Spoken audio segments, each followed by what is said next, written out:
Assalamualaikum warahmatullahi wabarakatuh.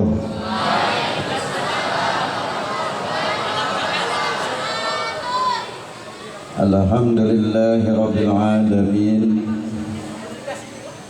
Wassalatu wassalamu ala asrafil anbiya'i wal mursalin wa ala alihi wa sahbihi ajma'in, amma ba'd.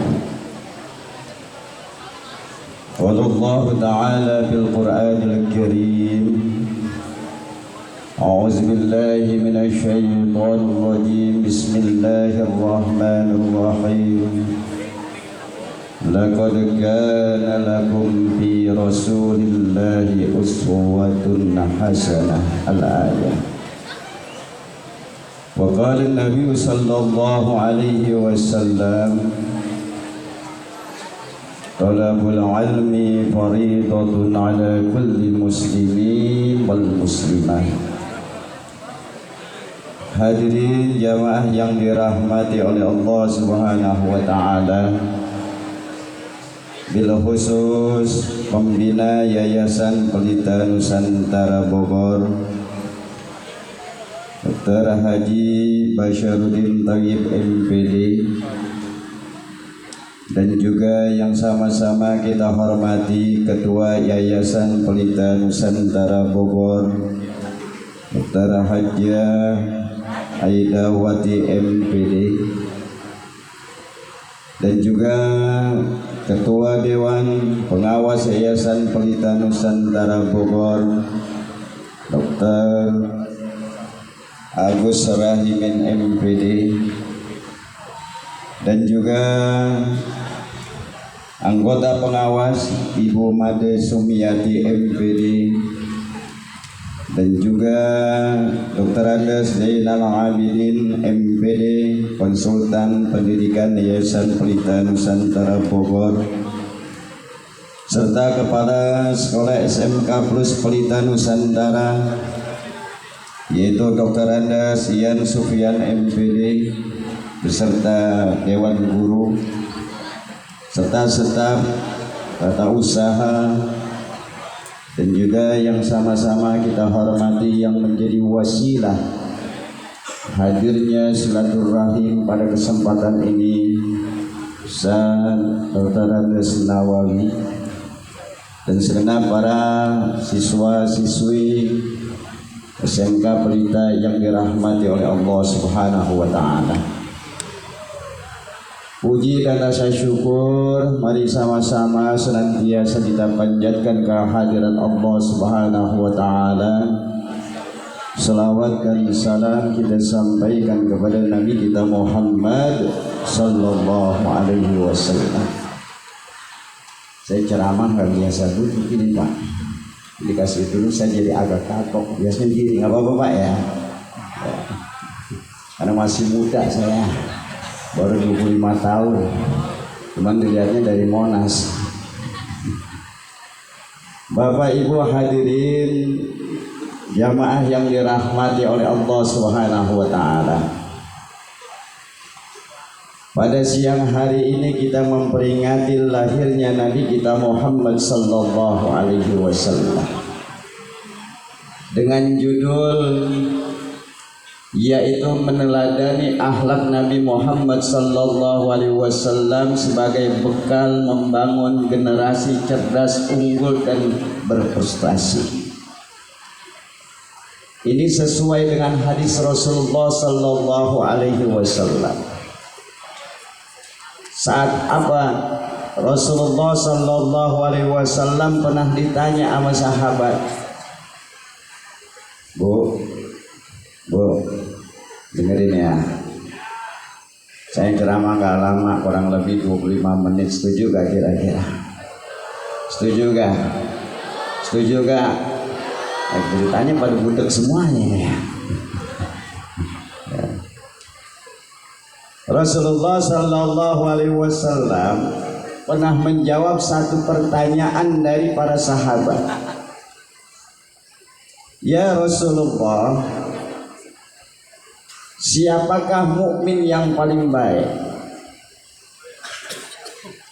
Rasulullah ngomong sama sahabat, wahai para sahabatku, kau bertanya masalah daripada mukmin yang baik itu adalah satu persoalan yang mudah diucapkan namun berat untuk dilakukan.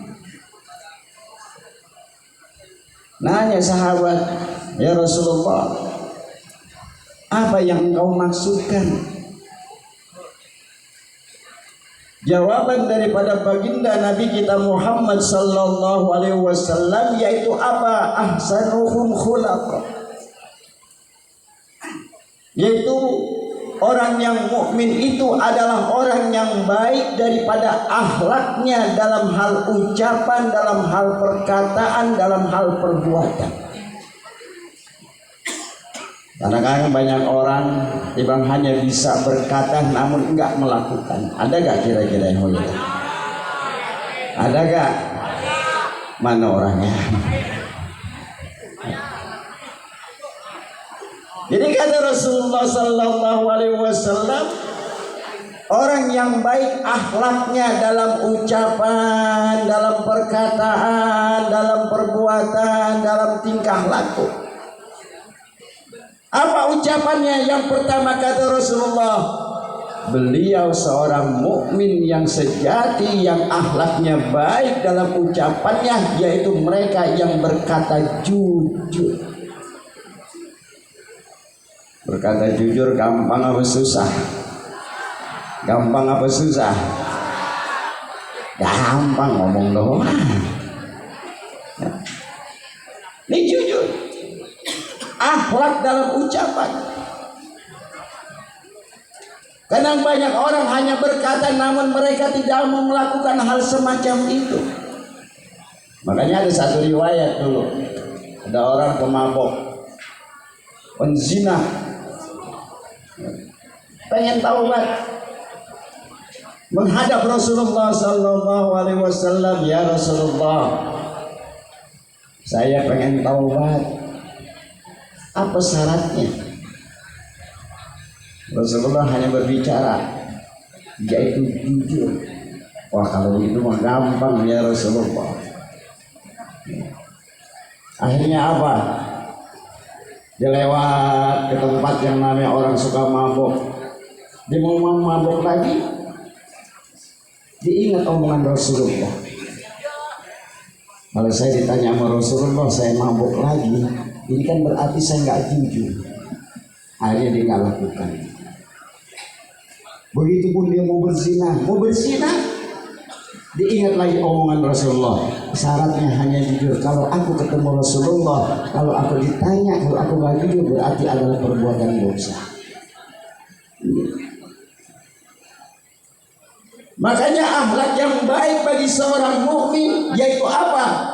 Dia berkata jujur dalam hal ucapan, dalam hal perbuatan, dalam hal tingkah laku. Itu yang disebut dengan akhlak yang mulia. Ya. Dewan guru umpamanya, dia harus berkata jujur kepada murid-muridnya, kepada santri-santrinya. Begitupun siswa-siswi, dalam hal dia melakukan satu pembelajaran, dia harus juga berkata jujur. Ya, kalau bahasa anak sekarang nggak boleh nyontek dalam hal melakukan satu perbuatan. Ini Pak. Makanya akhlak yang baik semacam itu.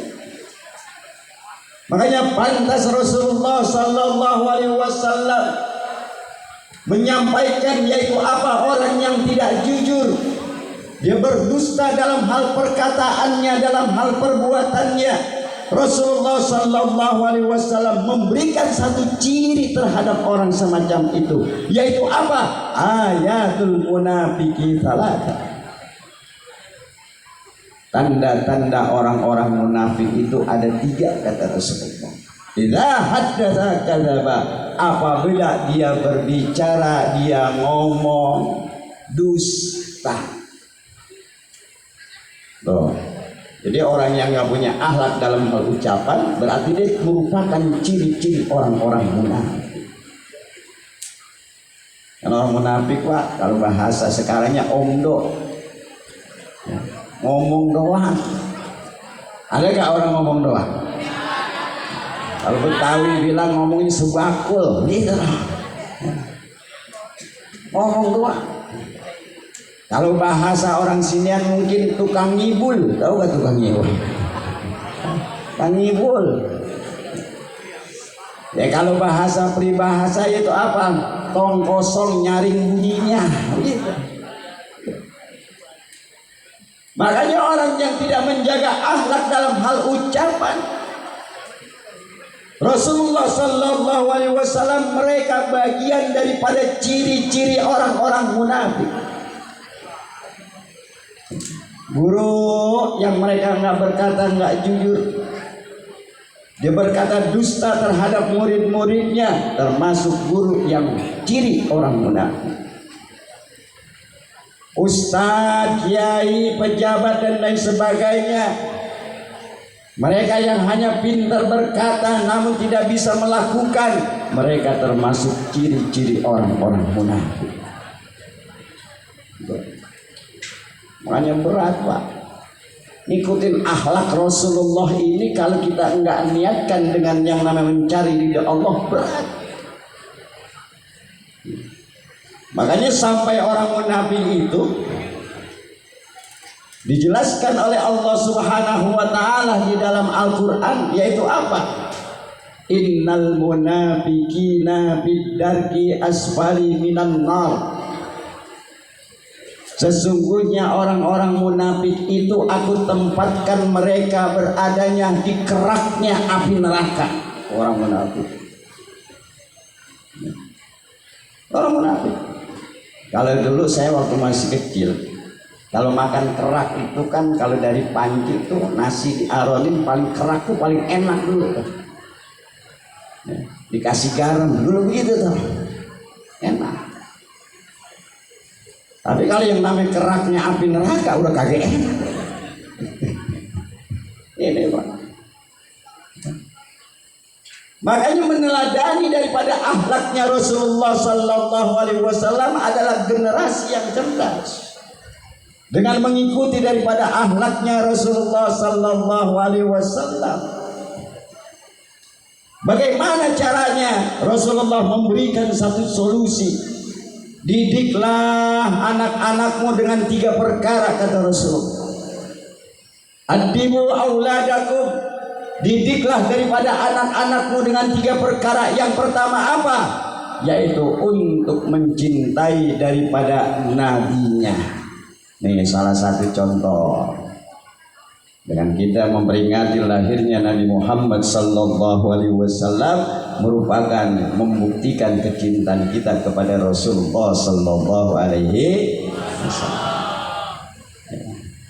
Mari dididik dengan akhlak mulai dari bangun tidur sampai menjelang tidur. Akhlak Nabi itu 24 jam. Betul gak Pak? Betul gak semuanya? Akhlak Nabi. Makanya orang kalau udah cinta sama Nabi dia selalu ingat akhlak Nabi. Nggak bedanya remaja putra putri kalau lagi jatuh cinta selalu ingat. Ya. Nggak kayak kita juga gitu Pak, waktu masih muda. Ya. Ingat kebayang terus sampai mau makan, aku mau makan ingat kamu. Ya. Aku mau tidur ingat kamu. Kebayang nggak gitu? Sampai lagi nongkrong di toilet masih ingat juga. Tuh orang kalau udah jatuh cinta. Begitupun kita kalau udah cinta sama Rasulullah Sallallahu Alaihi Wasallam, mulai dari bangun tidur sampai menjelang tidur kita ingat akhlaknya Rasulullah. Bangun tidur kita disuruh berdoa akhlaknya Nabi. Alhamdulillahilladzi ahyana ba'dama amatana wa ilaihi, akhlaknya Nabi. Mau masuk WC begitu juga, keluar dari WC begitu juga. Makanya kita mau masuk WC suruh baca doa akhlaknya Nabi. Allahumma inni a'udzubika minal khubusi wal khaba'is. Ini akhlak namanya. Masuk kaki kiri dulu. Ini akhlaknya Nabi. Ya. Makanya disuruh berdoa apa? Hubusi wal khobais, agar kita ini dijauhkan setan laki-laki dan setan perempuan. Hubus setan laki-laki, khobais setan perempuan. Makanya kadang-kadang kalau ada orang yang namanya apa, dia jatuh di WC kamar mandi, biasanya langsung kadang-kadang apa tuh? Stroke, meninggal. Makanya kita suruh berlindung tuh kalau mau masuk kamar mandi. Ini akhlaknya Nabi. Keluar pun begitu. Sampai yang namanya apa? Kita mau makan ajaran Nabi, Pak. Bagaimana supaya kita dijauhkan daripada penyakit? Rasulullah ngajari. Kalau mau makan, itu kita disuruh apa? Tangan kita celupkan ke garam. Garam itu, Pak. Kalau orang tua dulu, ulama-ulama dulu, itu sebelum dia makan, dia cocokkan itu garam dengan telunjuknya, dia masukkan ke lidahnya. Sebelum dia makan yang lain. Ini udah mulai ditinggalin. Selesai dia makan, dicocolkan kembali ke garam. Itu dapat apa? Menjauhkan daripada 72 penyakit. Itu ajaran Nabi. Makanya sekarang orang banyak macam-macam penyakitnya. Yang stroke, betul gak ya? Asam urat, kencing manis, macam-macam. Makanya kadang-kadang udah nggak kuat lama-lama duduk. Apalagi acara semacam ini udah kaki angkat sono, angkat sini, angkat sono, angkat sini.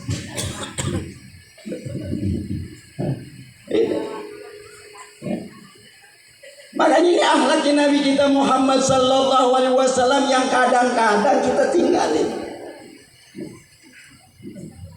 Ini apalagi nih ya, akhlaknya Nabi Muhammad sallallahu alaihi wasallam bagi generasi muda.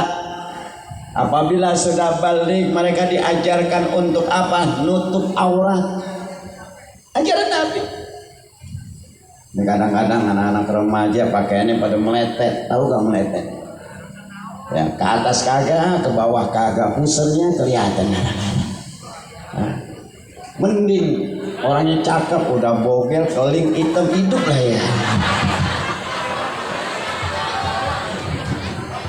Kalau orang India dilihatnya masih enak, bener gak ya? Ini udah keling, hitam, bogel, hidup lah ya. Dicorek kulitnya ngebul dah.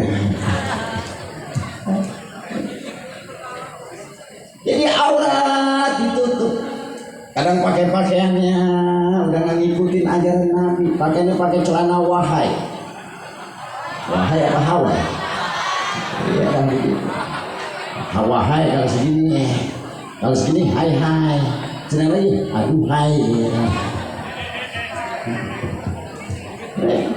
Udah anaknya Nabi. Kadang-kadang bukan hanya remaja, ibu-ibu, kadang-kadang nenek-nenek pakaian yang ketat, kadang-kadang pakai celana legging, kadang-kadang. Kalau yang namanya nenek-nenek udah pakai celana legging olahraga, udah kagak resep dilihatnya. Olahraga goyang, pas dibuka celana leggingnya, ya kulitnya ngikut.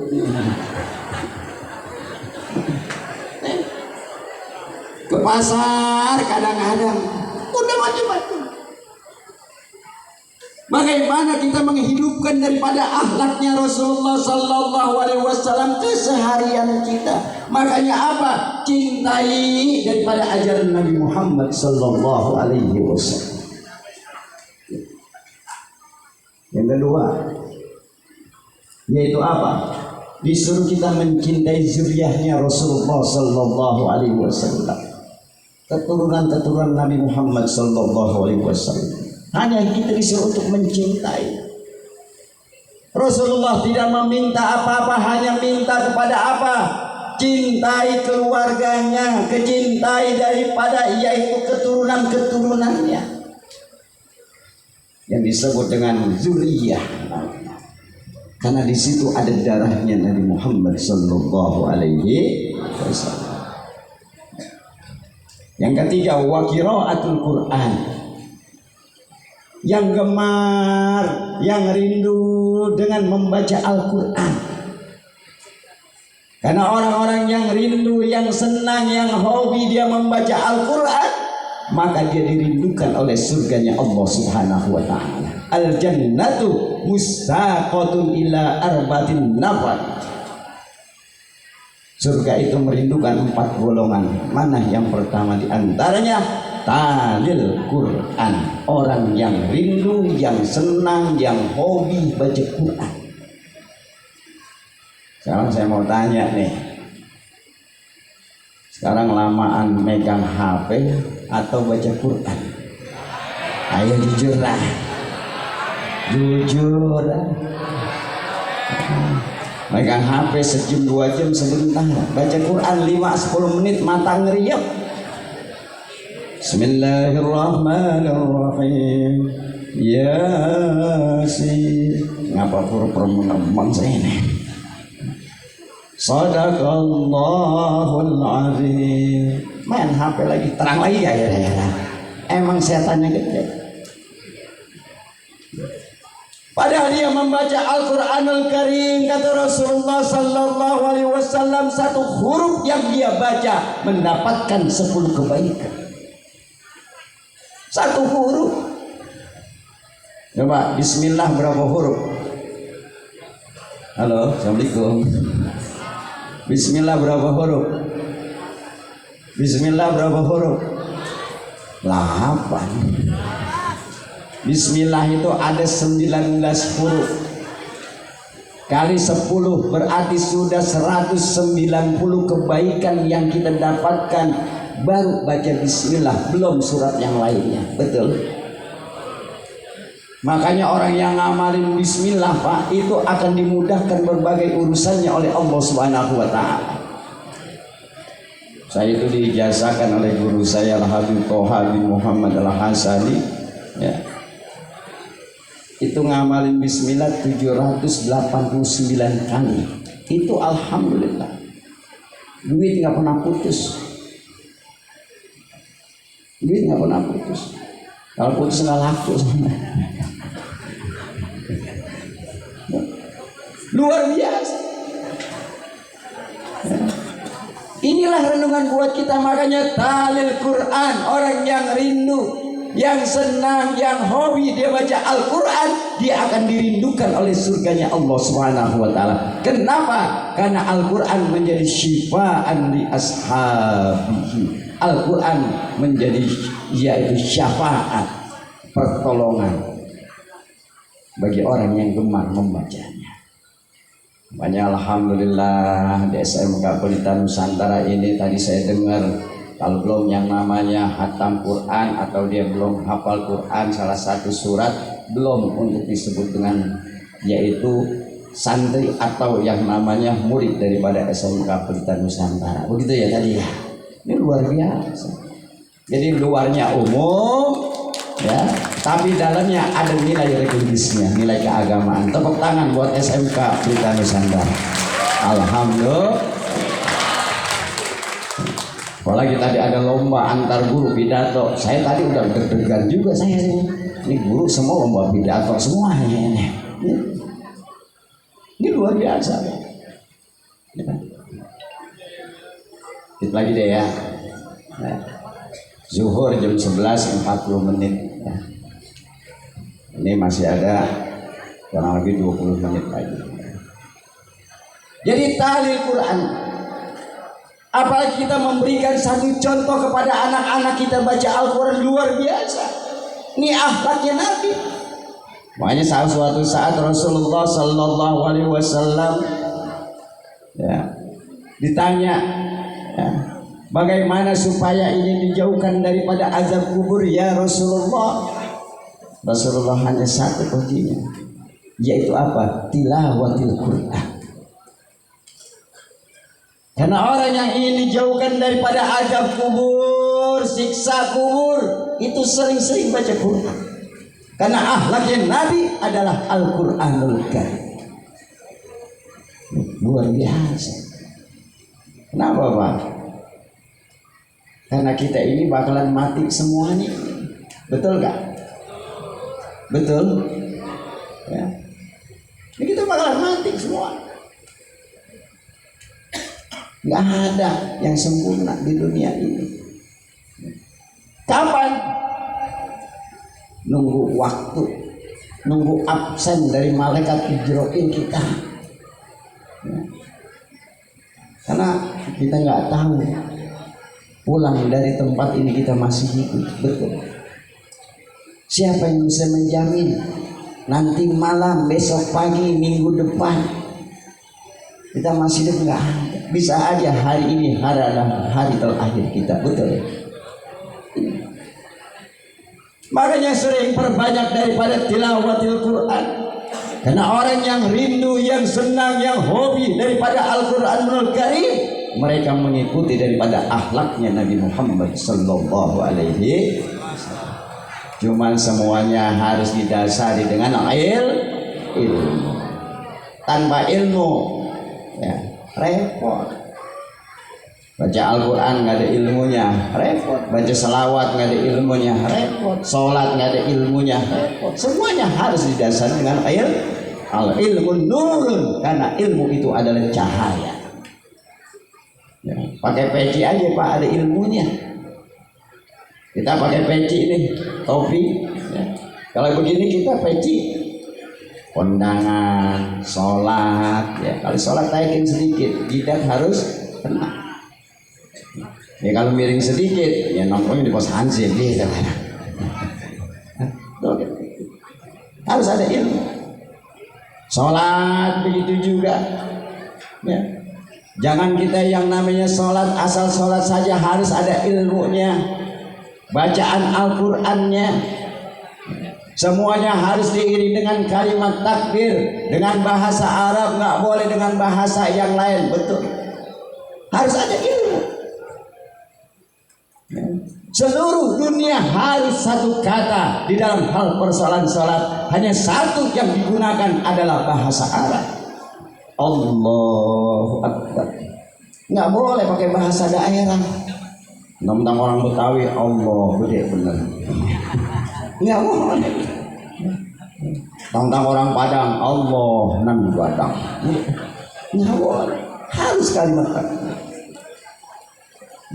Sholat pun harus begitu, harus diiringan bacaan Al-Quran dengan makhraj dan tajwidnya, karena itu kesempurnaan.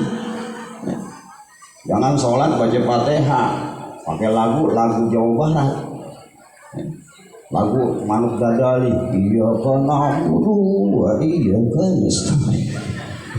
Kagak boleh. Ada lagi. Karena umpamanya dibolehkan udah. Ara'aital ladzi yukadzibu biddin. Kadang-kadang enggak boleh. Harus pakai ilmu. Ustaz, saya emang nggak punya ilmu dalam hal sholat, tapi saya baru Fatihah doang yang hafal. Yang lain saya belum hafal. Tapi saya pengen sholat. Sah gak baca Fatihah saja? Sah gak? Sah. Ustaz, saya yang namanya baca Fatihah belum hafal semuanya, baru hafal separuh. Karena baru belajar ngaji 2 minggu. Bismillahirrahmanirrahim. Alhamdulillahi rabbil alamin. Baru sampai itu doang Pak Ustaz. Yang lainnya saya belum hafal. Sah gak sholatnya? Sah gak? Sah gak? Sah. Kenapa? Karena belum bisa. Cuman kata malaikat, lu kebangetan goblok ya no. Mati ada apa? Jadi akhlaknya Nabi Muhammad sallallahu alaihi wasallam adalah Al-Qur'anul Karim. Makanya dengan itu ikuti dengan akhlaknya dalam hal perbuatan, dalam hal perkataan, di dalam hal tingkah laku. Insya. Nah, oleh karena itu, mari sama-sama melalui daripada peringatan Maulid Nabi Muhammad sallallahu alaihi wasallam, apa yang Rasulullah sallallahu alaihi wasallam sampaikan, yaitu didiklah anak-anakmu daripada 3 perkara, itu untuk mencintai Nabi Muhammad, mencintai daripada keluarganya, dan mencintai daripada Al-Quranul Karim.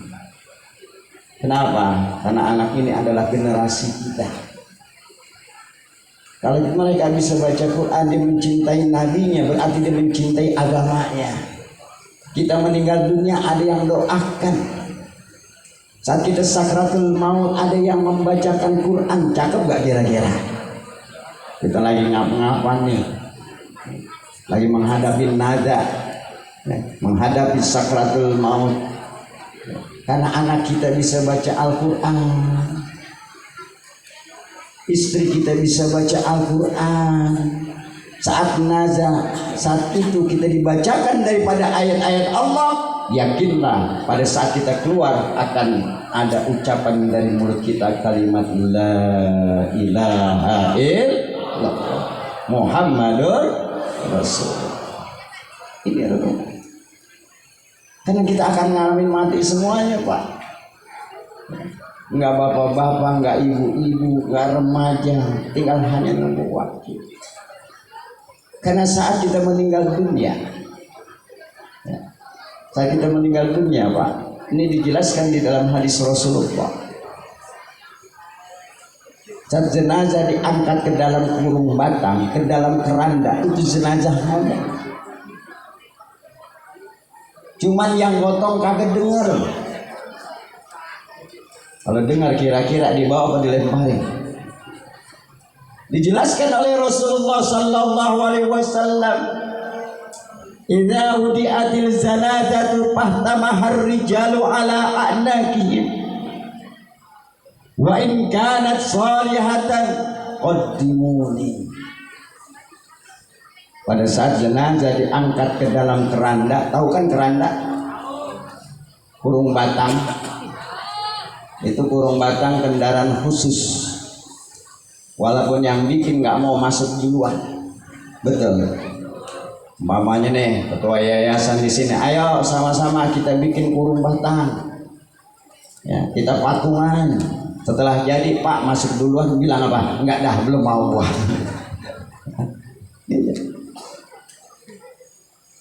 Saat dimasukkan ke dalam keranda, itu jenazah ngomong. Semua orang yang sudah balik, itu jenazahnya akan berkata.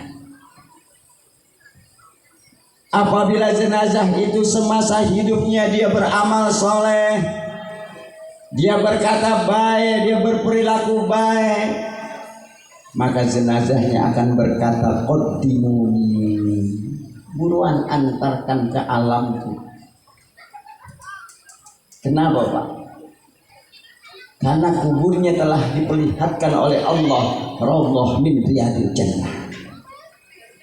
Karena kuburnya telah diperlihatkan oleh Allah Subhanahu wa taala sebagai taman surga.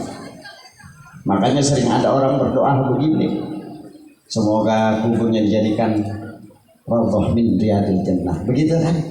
Itu namanya taman surga, Pak. Udah dikasih lihat sama Allah. Makanya kubur itu bisa menjadi taman surga, bisa menjadi taman neraka, tergantung kitanya pada saat berada di alam dunia. Tergantung amal kebaikan kita. Makanya yang menjadi dewan guru dan lain sebagainya, dengan ilmu-ilmu yang diberikan kepada murid-muridnya, yakinlah ilmu itu akan menjadi jariyah yang dapat nerangin kuburannya nanti. Amin. Amin. Amin. Amin. Ya Robbal. Makanya kalau guru-guru ngajar dengan ikhlas karena Allah, yakinlah apa yang ilmunya diberikan kepada murid-muridnya saat dia meninggal dunia menjadi jariyah, ngalir terus. Setiap murid-muridnya pakai itu ilmu, pahalanya ngalir terus. Cuman bagaimana supaya ada connect antara guru dengan murid, ada magnet antara guru dengan murid. Yang berat memang tanamkan keikhlasan. Kalau udah hanya yang dilihat dunia, ilmunya itu hanya sebatas dapat tapi tidak diserap. Jadi murid itu kalau kita menyampaikan ilmu ada magnet, ada kontak batin antara guru dan murid. Apabila gurunya itu, muridnya itu sama-sama dia menerima dengan ikhlas. Kalau salah satu di antaranya tidak ada, kurang magnetnya. Jadi ilmunya nggak nyerap. Kalau ilmu itu nyerap, insya Allah berkah buat murid-muridnya, berkah buat guru-gurunya. Bila mereka meninggal dunia, ngalir terus kuburannya, dapat diterangin dengan jariah yang beliau berikan kepada murid-muridnya. Amin ya robbal alamin. Jamaah yang dirahmati oleh Allah Subhanahu wa ta'ala. Jadi saat jenazah itu dibawa, diangkat ke dalam kurung batang, dia ngomong. Omongannya, qaddimuni, buruan antarkan aku ke alamku. Nih, kita nih bakalan meninggal semua nih. Ini calon camat semuanya nih. Betul. Ya, calon camat. Ya, itu calon mati semuanya kita. Betul gak? Ini bakalan kita meninggal semua. Dan kita saat yang namanya dimandikan, saat kita dikafankan, saat kita disolatkan, saat apa dimasukkan kita ke liang lahat, dimasukkan kita ke liang lahat, dikeluarkan dari keranda kita, dimasukkan ke liang lahat, dibuka tali pocong kita, dihadapkan kita ke kiblat, diganjal kepala kita sampai kaki kita dengan bulatan tanah. Selanjutnya apa? Ditutup kita pakai papan atau bambu. Betul. Ini kita akan alami semuanya. Lalu diurut kita, diinjak-injak oleh orang-orang yang mencintai kita, yang menyanjung kita, yang memuji kita. Khina kita saat itu. Siapa yang dapat nerangin?